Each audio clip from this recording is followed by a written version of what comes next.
The purpose of this video is to walk you through the steps of managing email so that you, if you are a student, or your child, if you are a parent, can organize, manage, and actually mentally process the thousands of messages a student receives each school year. The main vehicle for this is using filters to label the messages and sort them into different categories so that they can be dealt with in a methodical, rational, and not overwhelming way.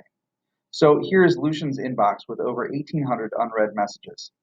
Now here are the email notifications he has received from the Franz-Oniol classroom. These include the invitation to join, notifications about posted assignments, private comments that I have left for him, and grades. It also includes direct messages from the teacher that are sent via the email system and not through Google Classroom.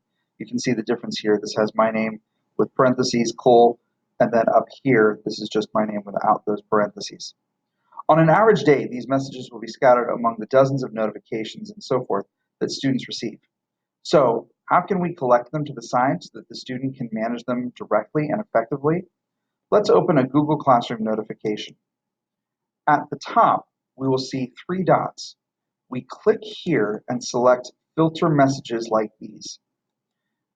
Then we can create the filter. Now, I recommend the following steps when creating the filter. First of all, you skip the inbox and archive it. This will allow the label to show up with a number of unread messages off to the side. Secondly, apply the label. This is super important because if you don't apply the label, it won't show up on the side. You can create a new label. In this case, we'll call it Franz-Oniol. And then the third step that I think is worthwhile is to also apply filter to matching conversations. We're already into the school year. Students may well have other notifications that they've received. The teachers assume that they have read, that they may or may not have read. So this is a useful way to collect everything all in one place. So here we create the filter, and the result is that once we go back to the inbox, the number of unread messages has decreased, and we see over on the side here, Franz-Oniol with 29 unread messages. Now, we also want to repeat the same process for direct messages. This is the direct message that I sent. Please come see me after school to complete this assignment. Because it did not go through Google Classroom, but rather through my direct email, it also needs to be filtered and collected in the same label. And once again, skip the inbox, apply the label. Now this time the label's already been created, so I can just select it and apply to the matching conversations. This allows the student to collect all the notifications and messages from the teacher in one spot and keep track of them. So then once we do that, of course, we can go into the label, and you'll see there are some messages that he's read from me, some he has not.